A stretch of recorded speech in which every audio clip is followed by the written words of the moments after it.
In the vast continent, four great powers stand firm. The first is the Golden Lion, a symbol of honor and swordsmanship. The second is the Great Lion, whose power comes from the cultists and priests who worship countless gods. The third is the Protestant Alliance, information gatherers who protect the kingdom from the shadows. The fourth is the Magic Tower, run by a respected family that controlled magic on this continent for centuries. At the center of these forces is the Melvinger family, my family. 30 years ago, the war against demons began. Our family became the spearhead in that battle, but the victory came at a high price. Many of our family members died, including my father and mother. Only my sister and I survived. We were betrayed by the branch family that was supposed to serve us. I vowed to become the greatest wizard and restore the glory of the Melvinger family. However, I was made a laughingstock because of a rare disease. I tried hard to find a cure, but all efforts seemed to be in vain. However, just when I was about to give up, I met a dragon. It offered the only chance to restore my family. But the dragon died, and its spirit chose me as a new vessel. A demon king appeared and said, "Join me and rule the world." I, Eric Melvinger, wouldn't do that. I didn't know the encounter was a test to become the demon king, but I wouldn't sell my soul. I will restore the Melvinger family's honor, with or without magic. Eric Melvinger, a student at the Houston Academy of Magic, was facing a big challenge. He was diagnosed with a rare condition that blocked the flow of mana in his body, leaving him unable to use magic. At the Royal Magic Hospital, the doctors told him there was nothing they could do to help him. His sister offered him money, but Eric tried to be optimistic. He felt ashamed to go home because he couldn't live up to expectations as a wizard. At the academy, Eric tried to maintain his position, but he always failed because of his condition. This was his fourth failure, and according to the academy rules, this meant expulsion. Eric felt that if he was expelled, he would never be able to restore the honor of the Melvinger family. Although he had outstanding theoretical abilities and a sensitivity to mana that was better than anyone else's, his condition left him unable to form circles, the basic element of magic. This made him a laughingstock and a disgrace to the Melvinger family. In his desperation, Eric met some first-year students looking for an assistant professor called Sean. This made him feel worse about himself and his future. He vowed to overcome his body's defects and not give in to his fate. Humiliated and cornered by his mana block, Eric Melvinger finds himself in an unexpected confrontation with Sean Nemester, a member of one of the powerful hexagram families. Sean, a fast-track professor at the academy, offered Eric an unusual chance to join an expedition to find the Diamond Dragon, a recently discovered ancient species. Sean said that if Eric found a magical artifact, the academy might reconsider his expulsion and even thank him. At first, Eric was skeptical and almost resigned to his fate, but he realized this could be a golden opportunity, not only to avoid expulsion, but possibly to find a cure for his illness. With a newfound spirit, he laughed, realizing that this could be a godsend. Something was not quite right. Eric realized that there was something about Sean's offer that didn't make sense. He asked Sean if there really were dragon lairs. Eric Melvinger and Sean Nemester argued about a dragon's lair on a map. Sean said a crack in the soil was evidence of a dragon's lair, because it had been there for 100,000 years. However, Eric pointed out that mana flows from high to low, from wide to narrow, and from hot to cold. He said that the hot magma from the Akron volcano makes it impossible for dragons to live there. Sean was surprised by this discovery and tried to refute it with evidence of the wavelength of mana they recorded, which was similar to that of dragons. However, Eric revealed that dragon lairs did exist, but not where they thought. Pointed to Karagul Cave on the map, convinced that it was the true location of the dragon's lair. Sean Nemester was in a dilemma about how to face his superiors at the Houston Academy of Magic. He was worried that if he revealed the mistakes in his research report, he could be fired, but he also couldn't ignore the truth that Eric Melvinger might have uncovered. Meanwhile, Eric, isolated in the practice room, thought about his and his family's fate. He wants to overcome the problem of not being able to use magic and promises to become the best wizard and help his family. Sean and Dean Barracks met. Sean tried to explain his doubts about his research report. Dean Barracks refused to listen without convincing evidence. Eric appeared and told Dean Barracks that his conclusions were based on simple principles. However, Dean Barracks mocked Eric for not being able to gather mana and challenged him to a high-stakes wager. Dean Barracks offered to help Eric form an exploration team, but on one condition. If Eric failed, he would have to risk something valuable. In the practice room, Sean was worried about Elric. Elric was trying to calm Sean down. He said that the Academy had given him a chance to find the dragon's lair. This seemed impossible to many, not to Elric. Sean was worried that if Elric failed, he would lose everything.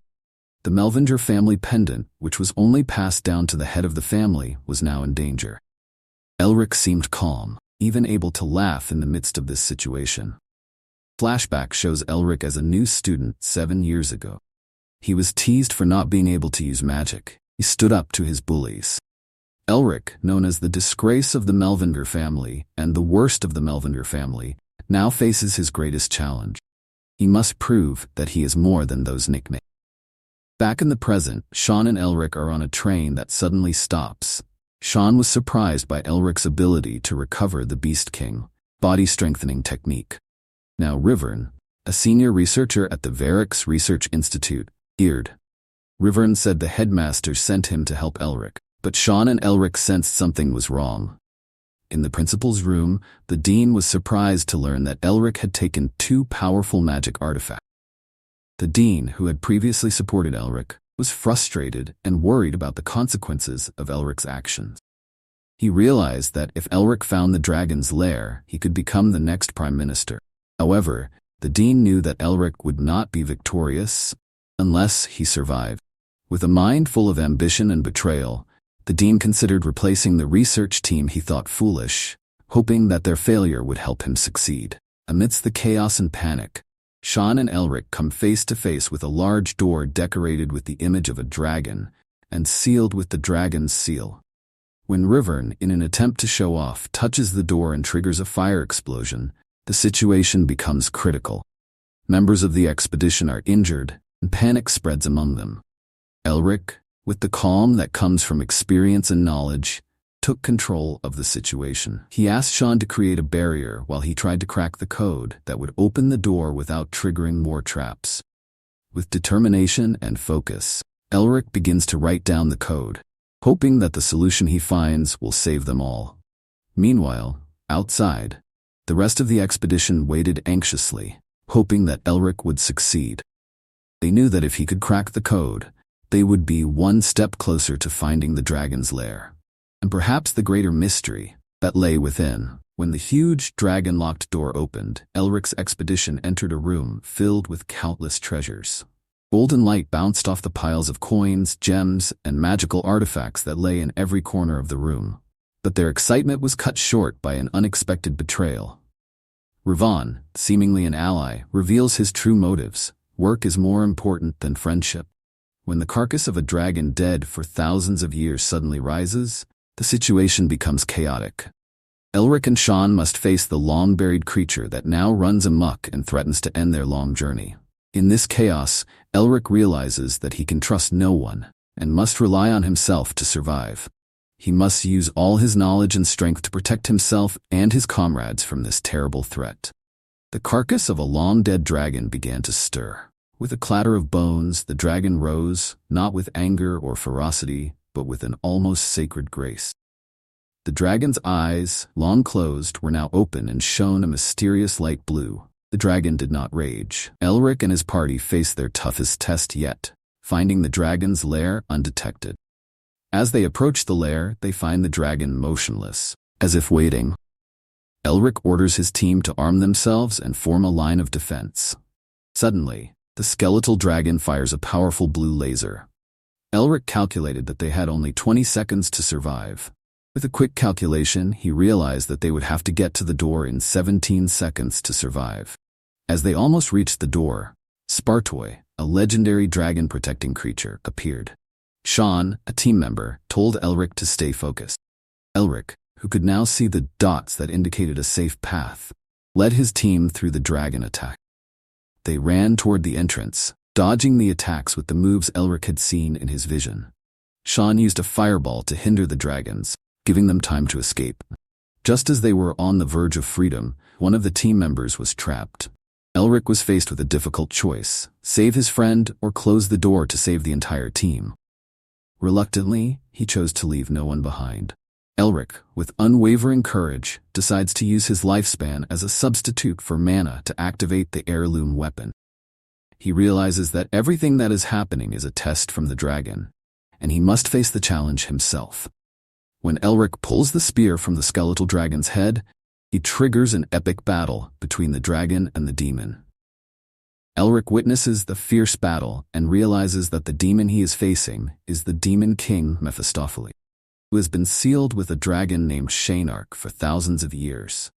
As black smoke rises from his body, Elric realizes that this is not just a test, but a trap set by the demon king. At a critical moment, Elric remembers his family's sacrifice during the Great Demon War, and his determination not to let his family's history end in vain. In the final battle, Elric discovers an unexpected power within himself, power of his long-lost Melvinger heritage.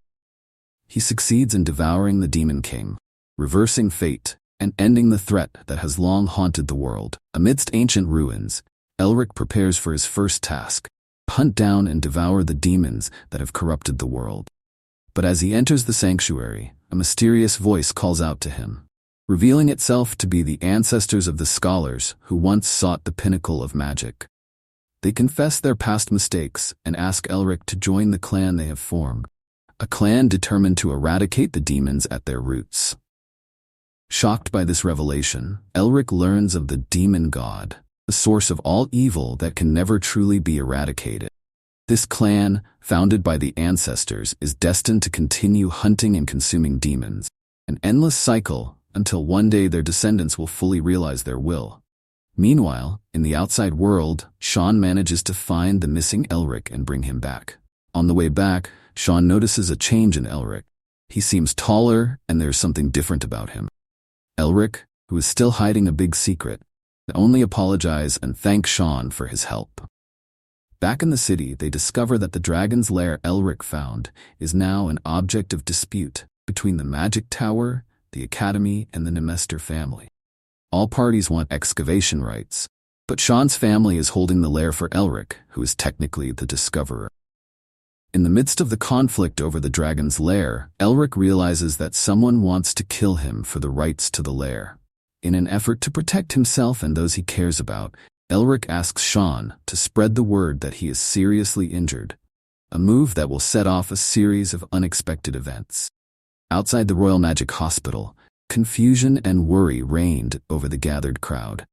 The officer sternly ordered them to leave the area, announcing that Elric Melvinger, the brave cadet, was now unconscious following the incident at the dragon's lair. Questions about the dragon lair's excavation rights and the Nemester family's actions in blockading the hospital became hot topics among those present. Meanwhile, in the hospital, Elric awoke from a coma that seemed to be a trick. He was confronted by a powerful and mysterious figure, Mephisto, who claimed to be the great demon king, Mephistopheles. However, Elric, with his characteristic bravery, chooses to call this terrifying entity by the more familiar name of Feles, thus diminishing the power and fear that his real name would normally inspire. Tensions rise as Elric and Mephisto face off. Mephisto, feeling underestimated, begins to realize that Elric is not just any cadet, he is someone with power and potential yet to be revealed. Elric, on the other hand, begins to question the true motives of the evil spirit standing before him, and what it has to do with the mysterious dragon lair. In the silence of the hospital, Elric and Mephisto engage in a battle of wills. Elric, now realizing that he has absorbed the power of the dragon's heart, begins to question his new reality. Mephisto, who had bonded with Elric, was frustrated and angry that his plan had failed. Elric, holding the mysterious pendant, begins to understand that he may have absorbed more than just the power of the Demon King. Pendant was not only a tool to devour Mephisto, but also to devour other demons. With this knowledge, Elric realized that he had a chance to fight more demons to come. In meditation, Elric felt the power of the universe flow through him. With a single word, ignite, he unleashed a huge blast of fire, showing that he now had the ability to use dragon magic. Mephisto, shocked and angered, witnessed a lowly human wielding power that should have belonged only to dragons. With this new power, Elric vowed to take revenge for the betrayal of his family. He laughed with joy and satisfaction, knowing that he now had the power to make those who had dishonored the Melvinger family repent. Reporters gathered outside the Royal Magic Hospital, seeking the truth about Elric Melvinger's condition.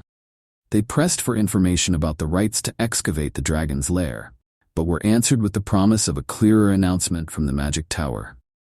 Inside, Sean confronted Carl, who was worried about the consequences of the hoax they had created.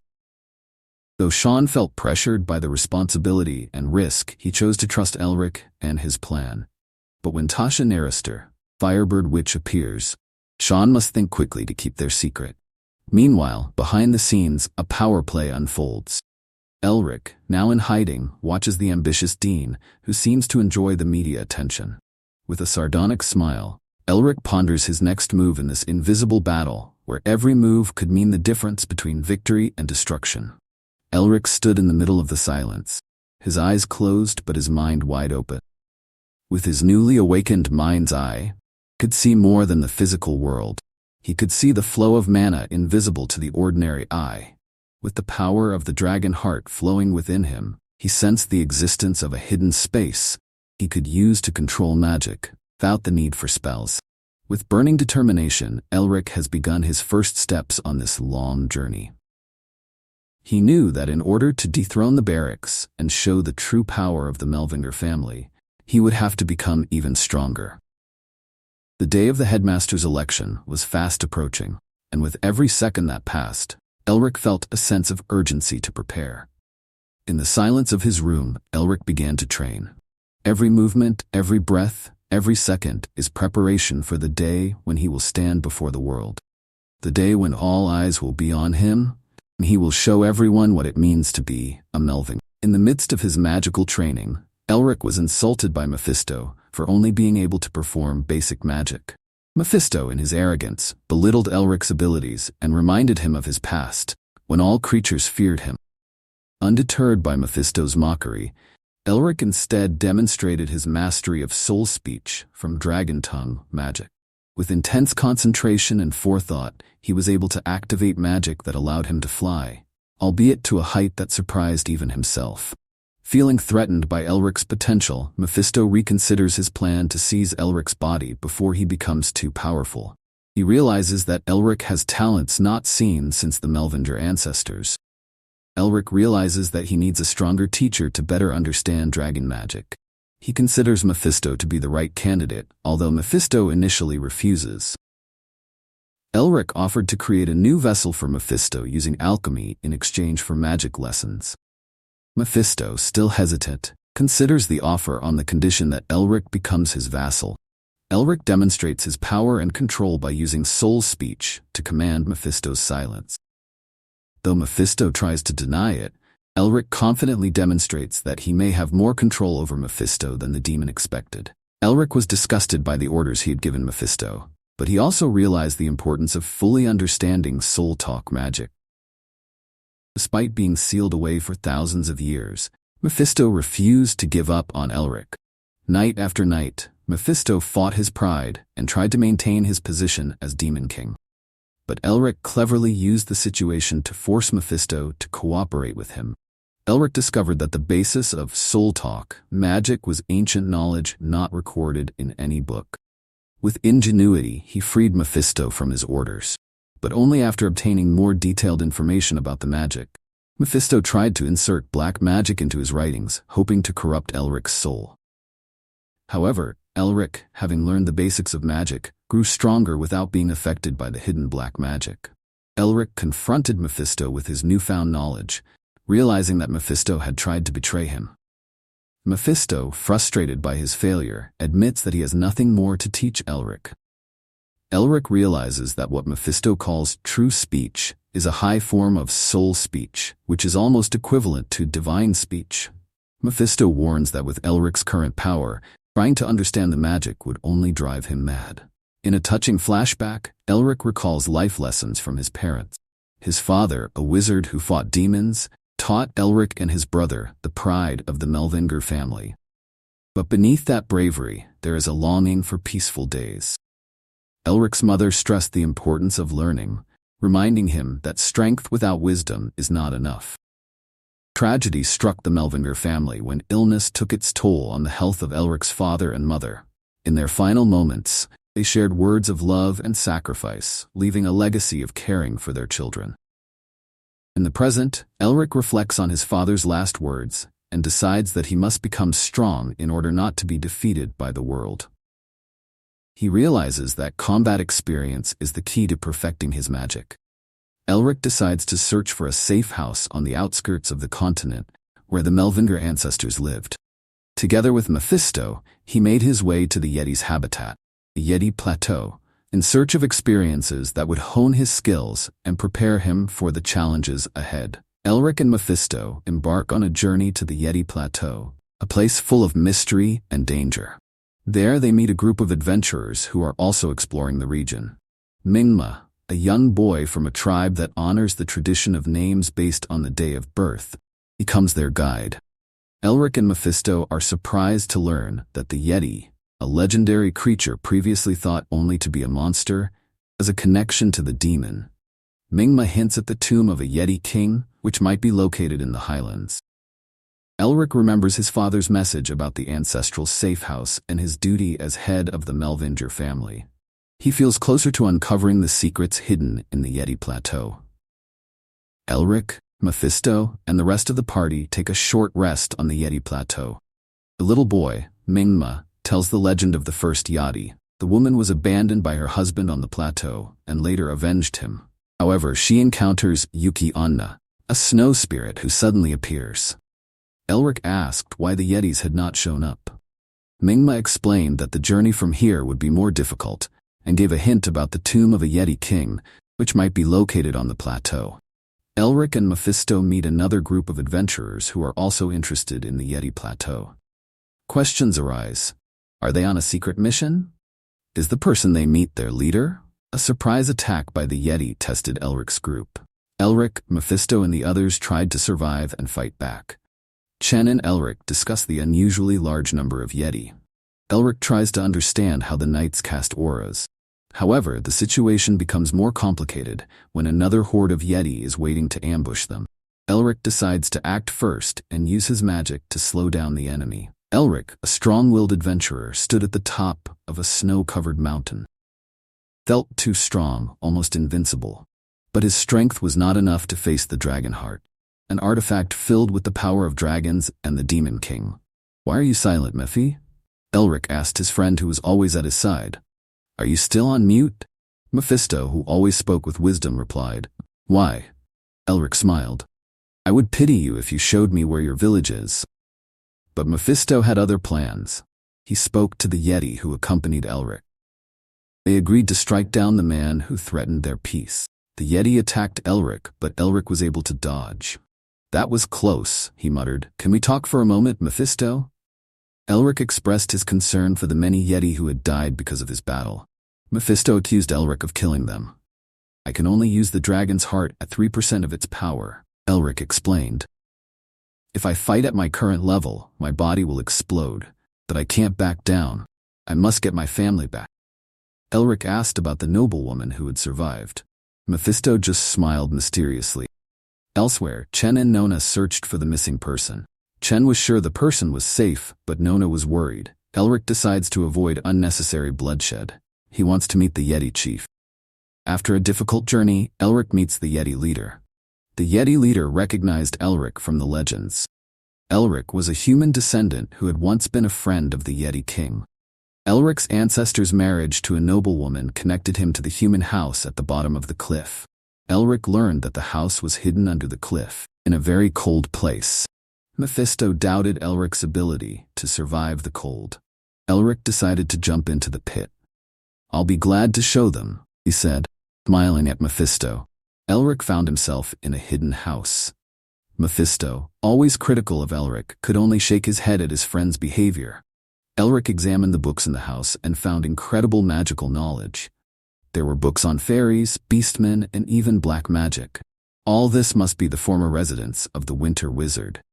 Elric found a book that spoke of the Melvingers, an honorable magical family.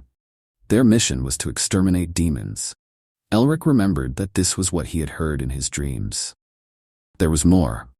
The book spoke of becoming a vessel for demons. There were requirements to be met, and a task given to the Melvinger family by heaven.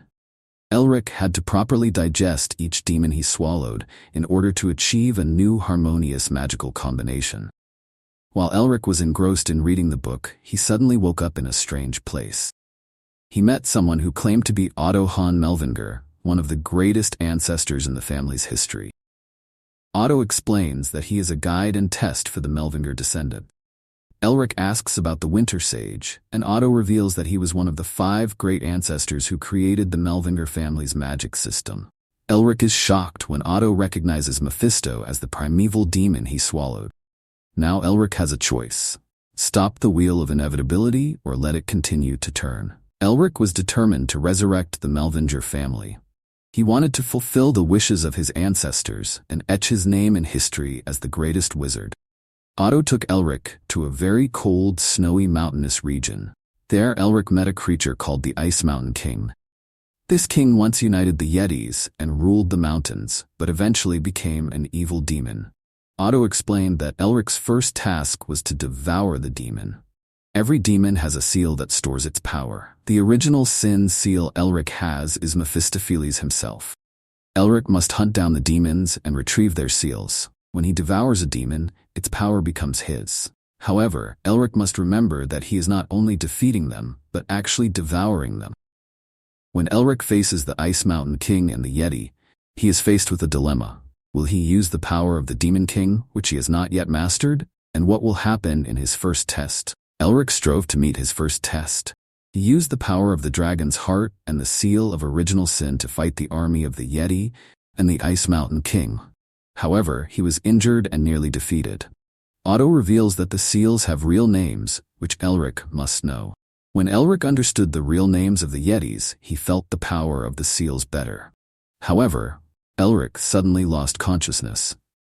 Elric is put to a very difficult test involving the seal of cruelty. Elric, who is not really dead, realizes that this seal has much more power than he expected. He tries to find a way to use the original sin seal, but Mephi refuses to give him any information about it, because the seal is the Demon King's secret and weakness. Elric later learned that in order to control the seal, he would have to raise his power level. He was faced with the task of facing the Ice Mountain King, creature as powerful as demonic energy. Though it was difficult, Elric was determined to fight the creature, raise his level, and collect the necessary seals. However, despite Elric's determination to win, the story ends with him dying in battle with the Ice Mountain King. Mephi advised him to give up, but Elric kept his spirit despite the defeat. Elric continued to try to attack the Ice Mountain King, despite his repeated failures and the pain in his head that threatened to explode. However, he was determined to surpass the Ice Mountain King's seal of cruelty, even if it meant taking everything from its owner. Otto observed that Elric had talent and a strong desire to become stronger, even though he was just an ordinary human. Elric rose to the 3-star level, but realized that stealing the seal would not be enough to defeat the Ice Mountain King. He would have to understand him and even become him.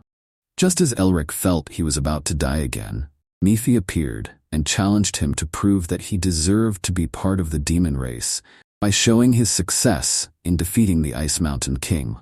Elric was confused when he learned that the demon god had given them the Oracle, which revealed the past of the Ice Mountain King, who was the leader of the entire plateau, and how he fought to restore the glory of the demon race.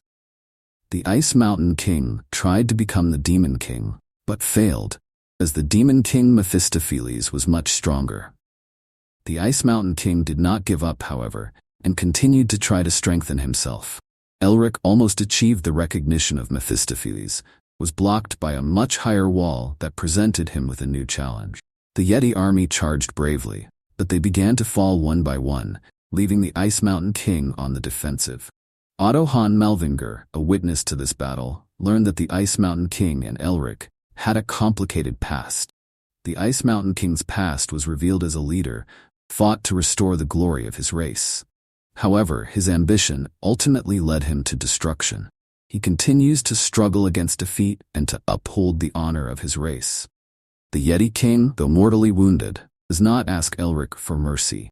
He realizes his mistake and regrets his ambition that led to destruction. Nevertheless, he recognizes himself as a responsible leader. While Elric mourned the fate of the Yeti King, he remained focused on his goal, defeating the Ice Mountain King. He realized that the fight against the Ice Mountain King would be difficult, and that he would have to use the power of the seals to the fullest without underestimating his opponent. With strong determination, Elric prepared to fight the Ice Mountain King, with the desire to show him the meaning of the supreme obligation he had created. The great battle between Elric and the Ice Mountain King would be a turning point in their journey. The battle reaches its climax as Elric and the Yeti King both attempt to use the last of their powers. Elric continues to awaken the power of his seal, while the Ice Mountain King unleashes his ultimate attack, Icebreaker, a deadly secret technique. The two faced off. A flurry of attacks ensued, and finally, with one last mighty blow, Elric defeated the Ice Mountain King. The Yeti King fell to the ground, smiling in deep confusion. Elric was victorious. But he did not celebrate his victory with fanfare. Instead, he honored his opponent, who had given his all in this fight. The Yeti King, in his final confusion, expressed his gratitude to Elric. Calmly, Elric replied, "Rest in peace." With that, the fierce battle was over, and Elric was relieved to have passed his first test. He was also aware that greater challenges might await him in the future. The story continues with Elric and Otto discussing Elric's battle against the Ice Mountain King. Though Otto recognized Elric's prowess, Elric himself was surprised by his own achievements in such a short time. However, their conversation turned serious when Elric asked about the Ice Mountain King's last moments. Otto revealed that the Ice Mountain King had smiled before he left, and both appreciated the opportunity to get to know each other. Suddenly, the atmosphere becomes tense when Elric asks how to get out of the dream world, and Otto suddenly kills Elric. Elric is shocked by Otto's actions, and Methy appears to scold Otto for his actions.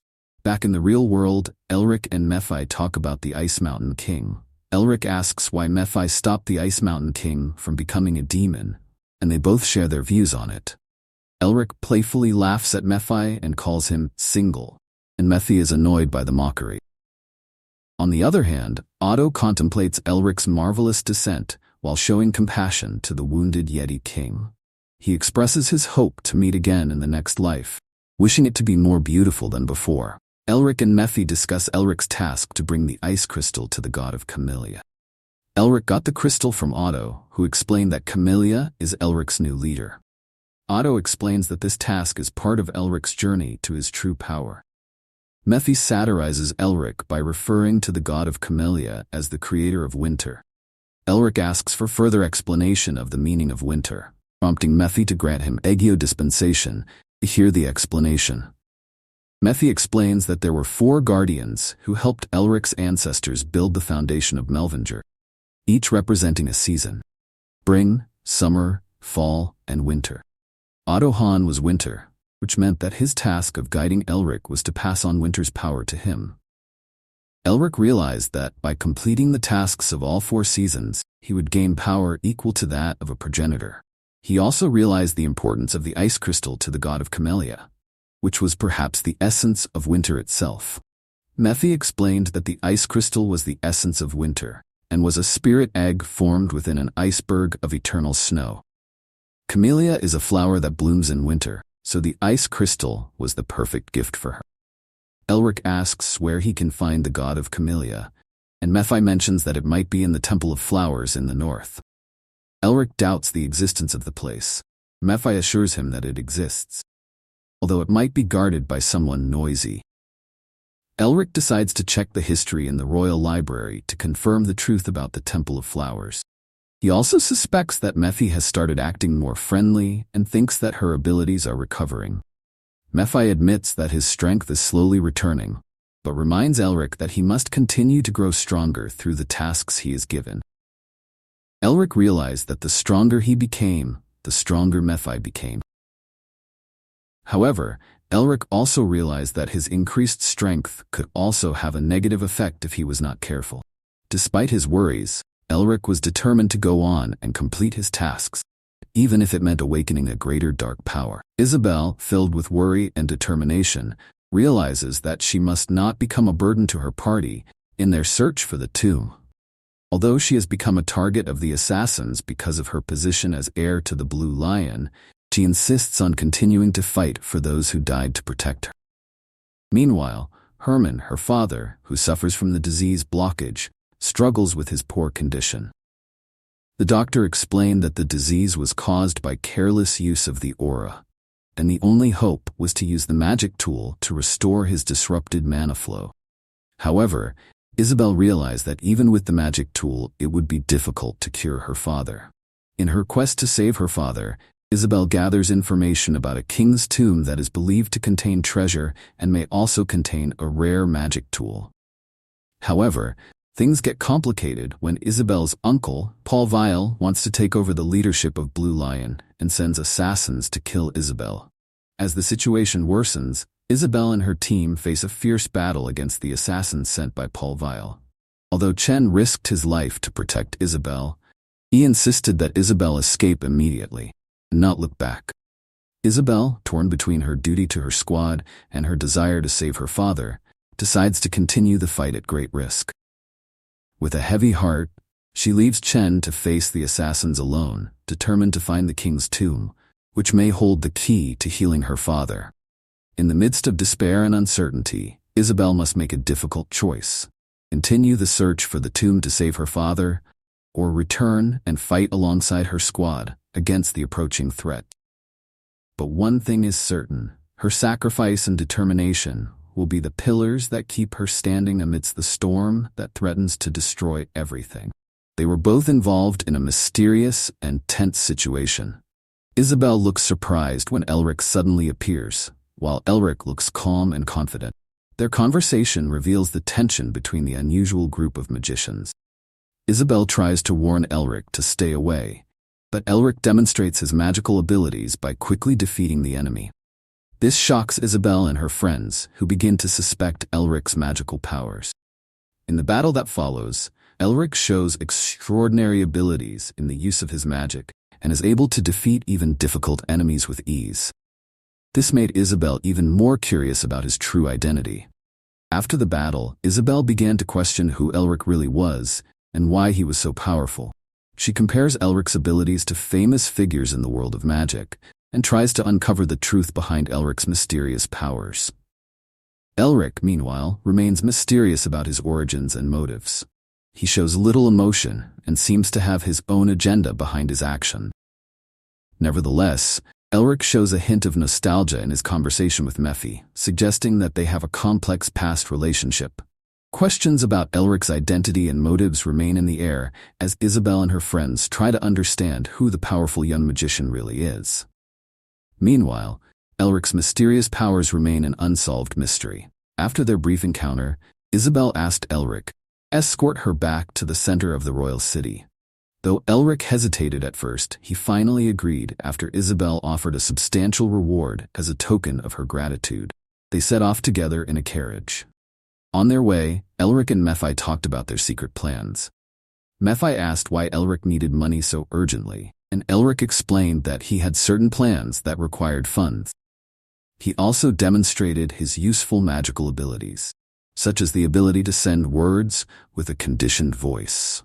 Isabel sounded worried about a possible attack by the more powerful Blue Wolf, and she spoke of regret for the events that had led to the death of her party of 6. Elric replied coldly that regret wouldn't change anything. Halfway through the journey, Elric realized that the situation within the Whale family and the Blue Lion might give him an opportunity to take advantage. He considered the possibility of cooperating with Blue Lion in exchange for favors, especially since he felt they would be indebted to him. But behind the doubts and uncertainties, Elric still hid his true motives. He continues to carefully plan his moves, while Isabel and her friends still try to understand who their mysterious savior really is. As their journey continues, the mystery behind Elric and his secret plans is slowly revealed.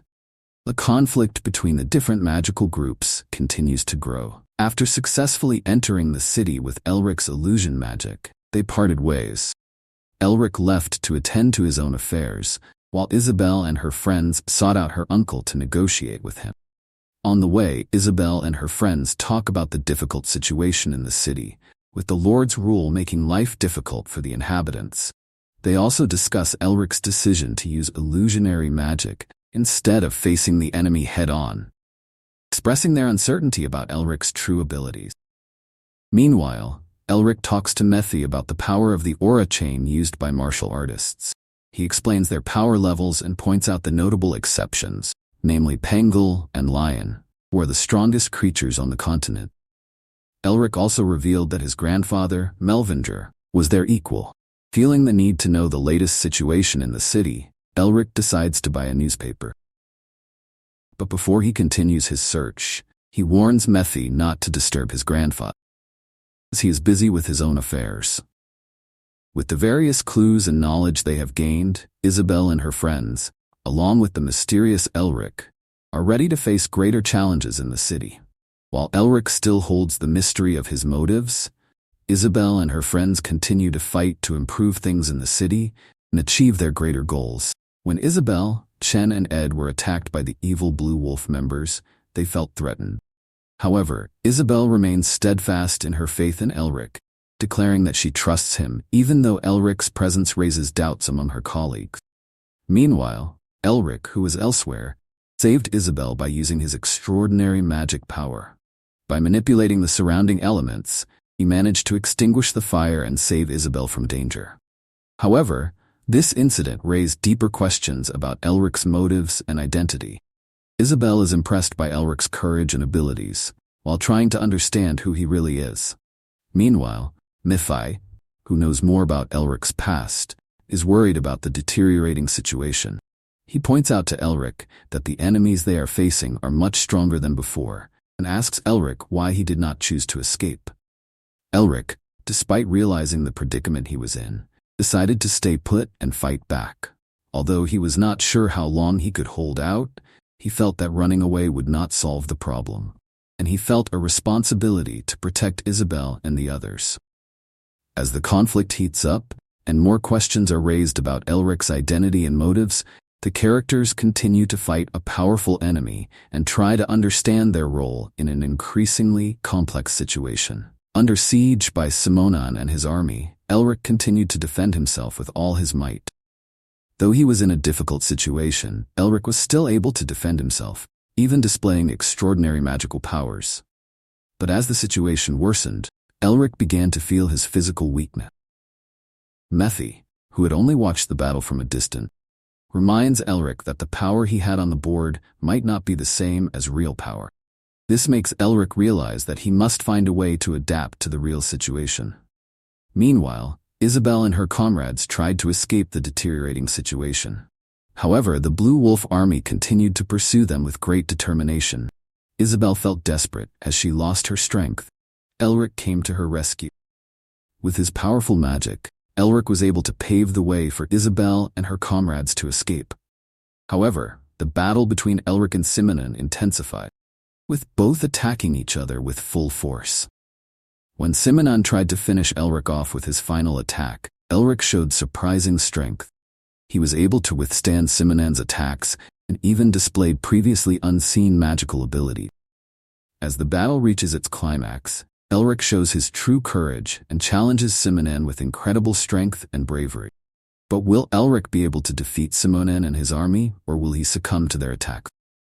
This battle will decide the fate of all. In the midst of the chaos and the fierce battle between Elric and the Blue Wolves, the atmosphere in the city heated up. Elric, with his skill and courage, managed to stop the Blue Wolves' attack with his deadly ice magic. But just when things seemed to be calming down, there was an unexpected surprise. Simonon, the leader of the Blue Wolves, attacked Elric with a final blow. But Elric quickly dodged the attack and with a single touch turned all of the Blue Wolves' troops into ice statues. No one could resist the power of ice magic that Elric possessed, not even the most skilled knights. When Elric learned that Simonon was the mastermind behind these attacks, He realized that there was still one enemy he had to face. The first squad captain, who was Simonen's partner. With great determination, Elric prepared to face his last enemy. But before Elric could act, Simonen gave Elric a magic scroll. It was the scroll containing the magic sixth circle, the fire bridle, which the Blue Wolves had rescued from Elric earlier. By giving Elric the scroll, Simonen was attempting to challenge him and force Elric to choose between Isabel's life and the destruction of the city. In this moment of tension, Elric realized that he could not be swayed by the choice Simonen gave him. With his heart firmly set, Elric refuses to choose and prepares to face the consequences of his decision. Meanwhile, elsewhere in the city, Isabel and her colleagues, evacuated by Elric, try to find shelter. They realize that the battle between Elric and the Blue Wolves is heating up, and they pray that Elric can get out of the situation safely. Amidst the growing tension and conflict, the fate of the city and the lives of Isabel and her companions rested in Elric's hand.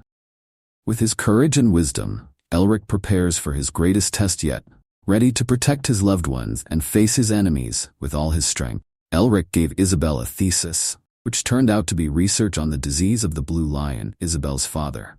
Isabel was shocked and couldn't believe that Elric had found such important information about her father's condition. Hopeful, Isabel accepted the thesis and was grateful for Elric's kindness. Isabel was touched by Elric's concern for her father's health.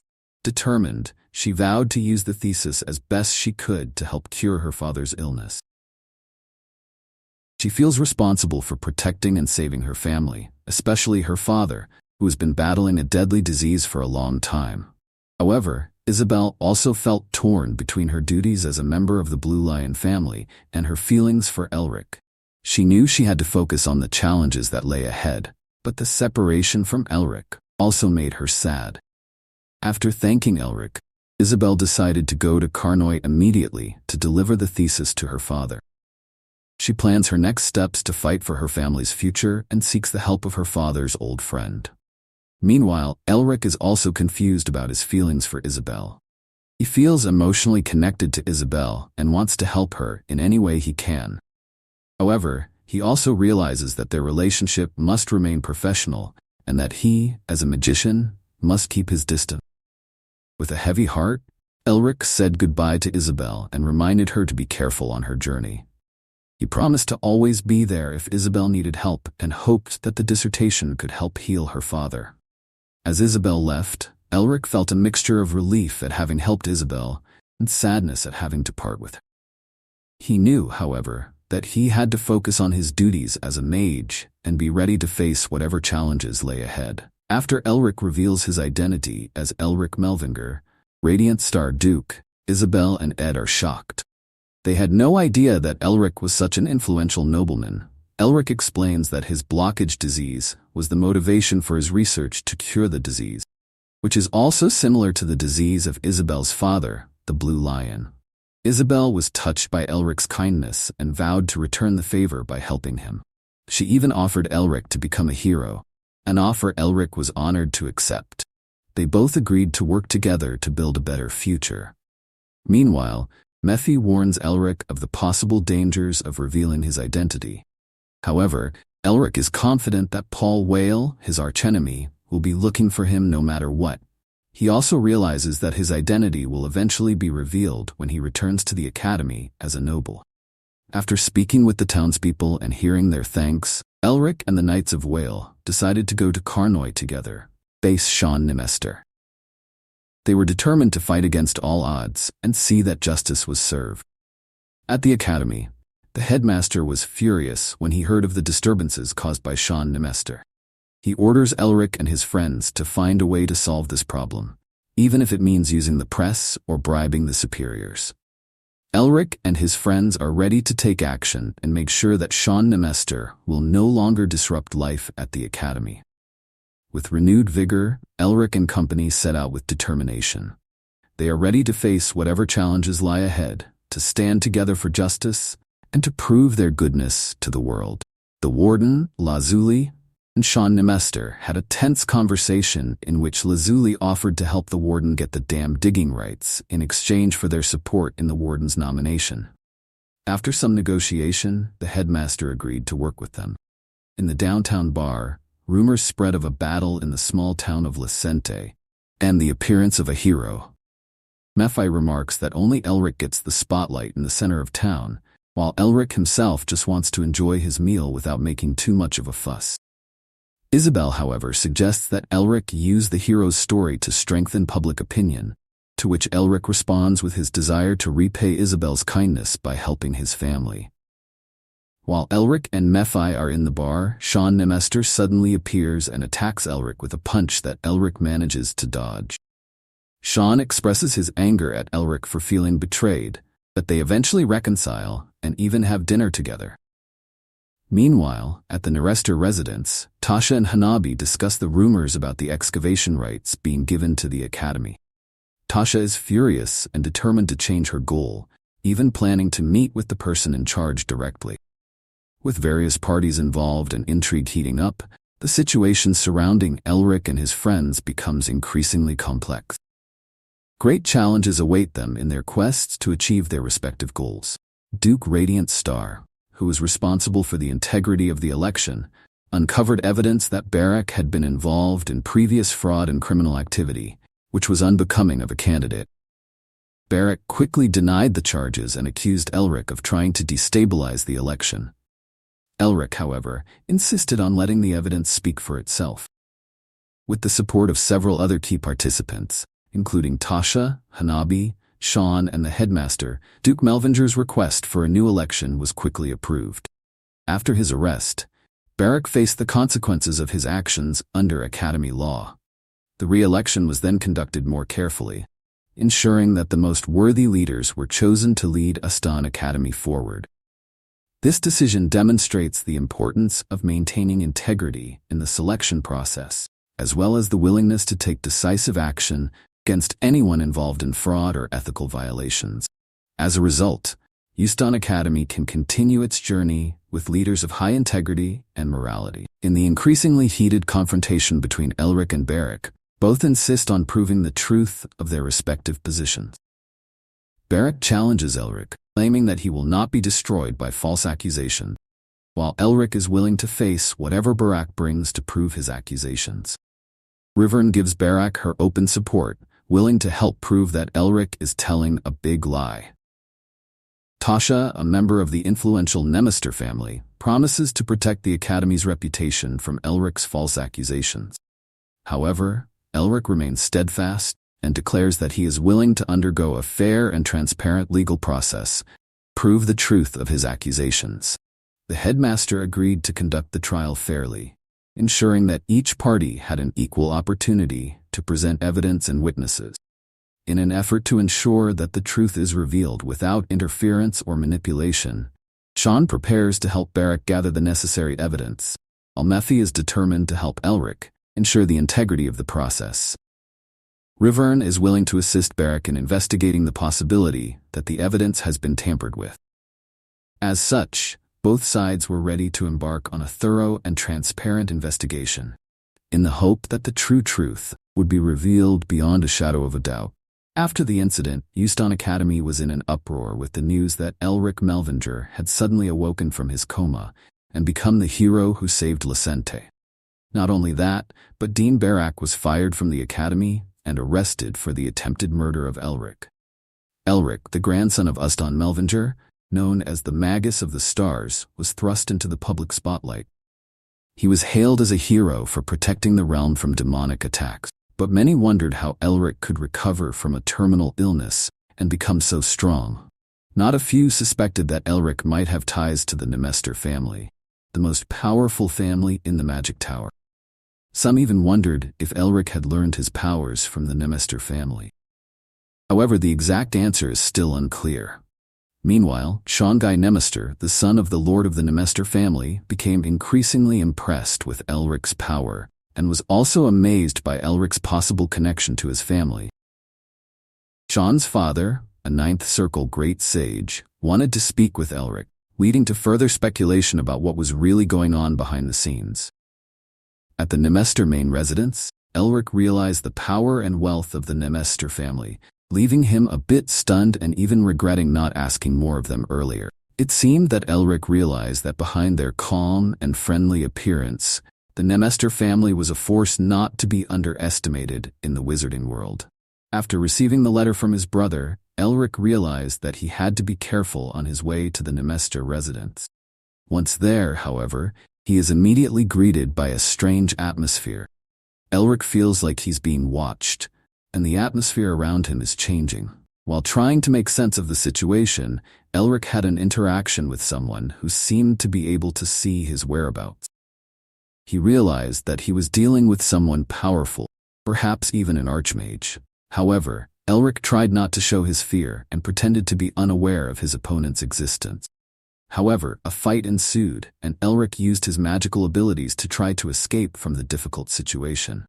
However, it seems that his opponent is not easy to see, and Elric realizes that he must face the consequences of his actions. Meanwhile, Sean and Tasha, along with Lord Guy Nemester, witness strange happenings in the true palace of Blue Fog. They are concerned about Elric's fate, especially since he is a guest in their residence.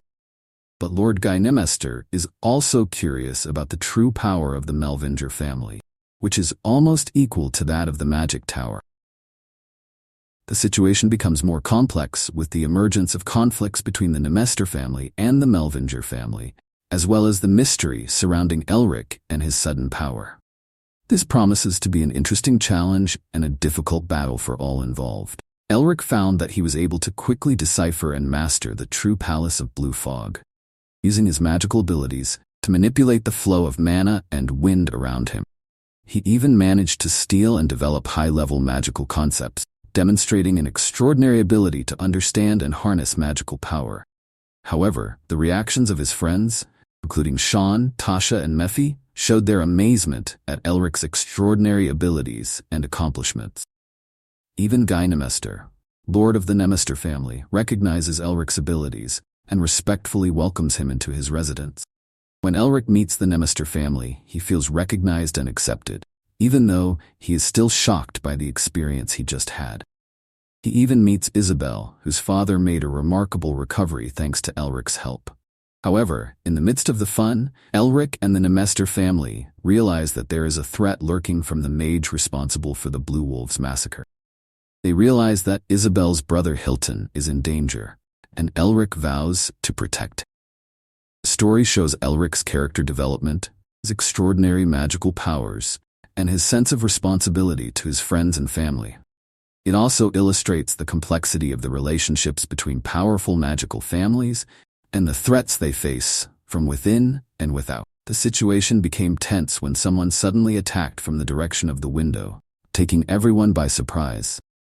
Elric and the others were shocked to see the mysterious figure, who firmly declared that they must be his. Elric, with his courage and intelligence, tried to deal with the threat. Despite his shock, he tried to understand the situation and find a way to deal with the attacker. In the midst of the chaos, Guy Nemester shows his wisdom by supporting Elric and the Melvinger family. Although his actions may seem contrary to his political interests, Guy insists that it is an act of support for his friend and also as Isabel's father. However, Elric's question as to why Guy decided to help the oppressed Melvinger family remains unanswered. Mephi also wonders if there is an ulterior motive behind Guy's actions, given the political complexities and rivalries between magical families. The situation is further complicated by the appearance of a mysterious assailant at the Nemester residence, who challenges Elric and the others. The character raises new questions and increases the tension between them all. The situation became even more tense with the arrival of Augustine Nemester, head of the Nemester family senators.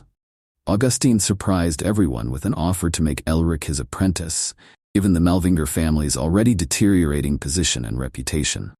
Elric respectfully declined Augustine's offer. However, Augustine was offended by Elric's attitude, which he considered arrogant and cunning. Elric's fears were proven right when Augustine attacked him with powerful magic, knocking Elric unconscious. When Elric woke up, he realized that Augustine had kidnapped him.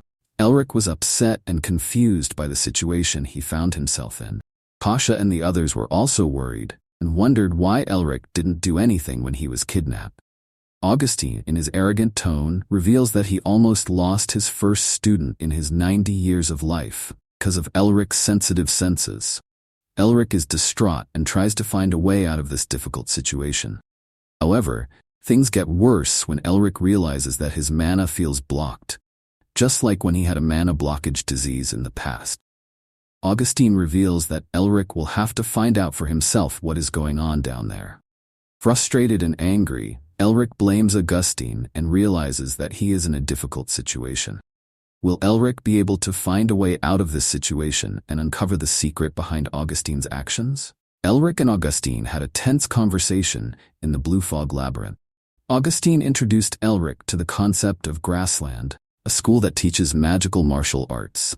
Grassland focuses on harmonizing different forms of magic, which will help Elric overcome the challenges of his tangled mana. Manhwa explained that Grassland is a school that primarily teaches magic martial arts, a martial art that harmonizes body and mana. This was an indispensable training for Elric at the moment, and the opportunity to study there without being tied to the Norester family was a stroke of luck. Elric and Augustine agreed to start teaching magical martial arts in Grassland, but Augustine does not let Elric go so easily. He put Elric to a direct test by throwing him into the habitat of the dire wolves, savage creatures 3 times larger and stronger than ordinary wolves. While Elric fights against the dire wolves, Gilady, a member of the Revolutionary Army, witnesses the situation. He wonders if Augustine would be okay with losing Elric, hinting that Elric might be more valuable than Augustine thinks. As Elric struggles to survive Augustine's test, the question of Augustine's true purpose in taking Elric as his apprentice remains completely unanswered. Will Elric be able to pass this test and fulfill the wishes of Grassland that have been held for thousands of years? And does Augustine really have good intentions for Elric, or does he have a hidden agenda? All these questions hang in suspense in the labyrinth of blue fog.